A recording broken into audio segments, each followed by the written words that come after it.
Estamos aqui para mais uma aula de psicologia jurídica e o tema hoje é psicanálise e responsabilidade jurídica.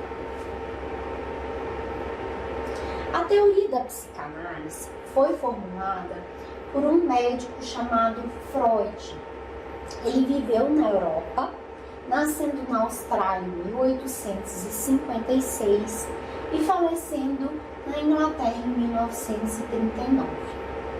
Ele formulou um conceito muito importante, que é o conceito do inconsciente. Ele acreditava na existência desse inconsciente e acreditava que os processos mentais não ocorriam por acaso. Segundo ele, a maioria dos processos mentais eram absolutamente inconscientes. Para ele, o inconsciente não tem conceito de tempo, de certo, de errado, e não havia contradição. E ele conseguiu evidenciar isso através dos estudos que realizou sobre os sonhos.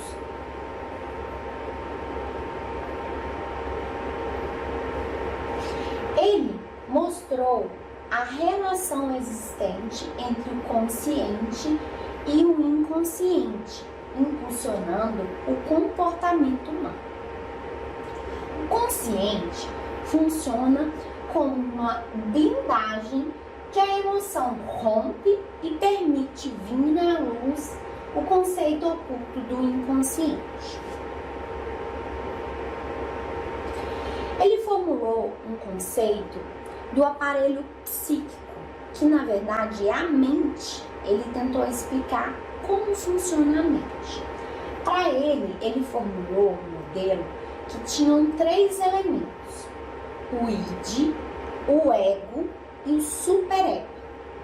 No id, era a parte mais primitiva e menos acessível da personalidade, constituída de conteúdos inconscientes, inatos ou adquiridos.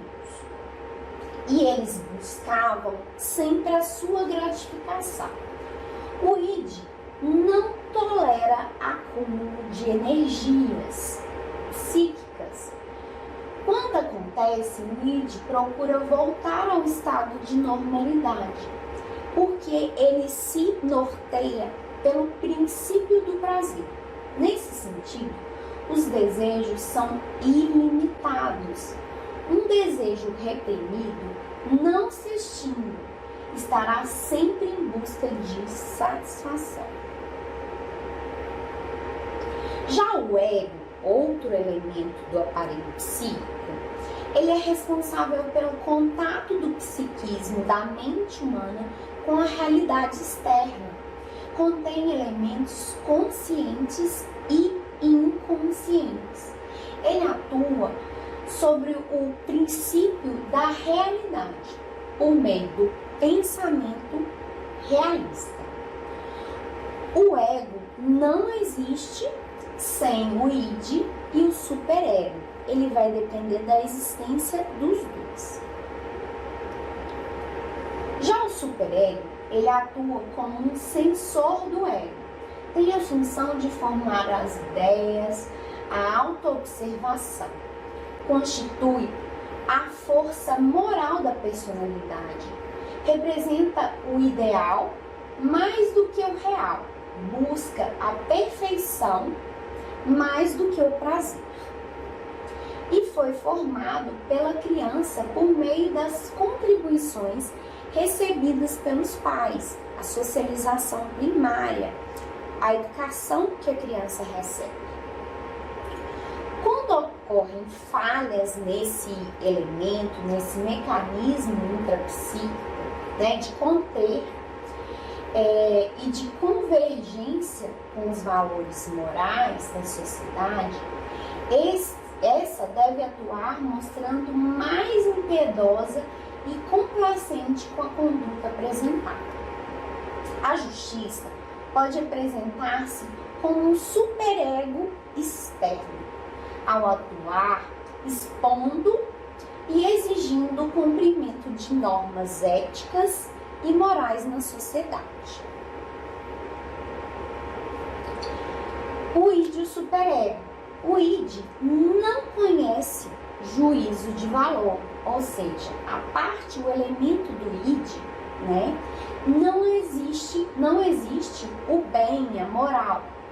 Ele busca satisfação imediata, como acontece com o protagonista do caso que nós temos no nosso livro, tanto o caso 7 quanto o caso 8 do Fiorelli, o livro que foi passado, disponibilizado no Moodle para vocês. É importante que vocês leiam. Então, vocês vão observar que lá, né, no caso, o id não se aplica, né, no id não se aplica às leis do pensamento. Nele pode habitar conteúdos contraditórios, sem que um anule o outro ou diminua o outro. O ego procura unir e conciliar as reivindicações do id e do superego com as do mundo externo, harmonizar seus reclamos e exigências, frequentemente incompatíveis. Ajusta-se às situações com uma flexibilidade que o id e o superego não possuem. O indivíduo dominado pelo id tem um senso de realidade prejudicado. Estará mais propenso, por exemplo, a cometer crimes, delitos para autogratificação ou para autoculpabilidade, ainda que isso seja um prejuízo para a sociedade. Pessoal, essa parte da psicanálise, os meus alunos geralmente reclamam, né, da dificuldade de entendimento, mas basicamente é isso que vocês precisam saber, né? É esse conteúdo principal para vocês posteriormente aprofundarem nos estudos, certinho? Então, eu espero vocês na próxima aula e aprofundem, claro, nas explicações da apostila do livro, disponibilizado no Moodle, e qualquer coisa estamos por aí, tá bom? Até a próxima aula e um abração!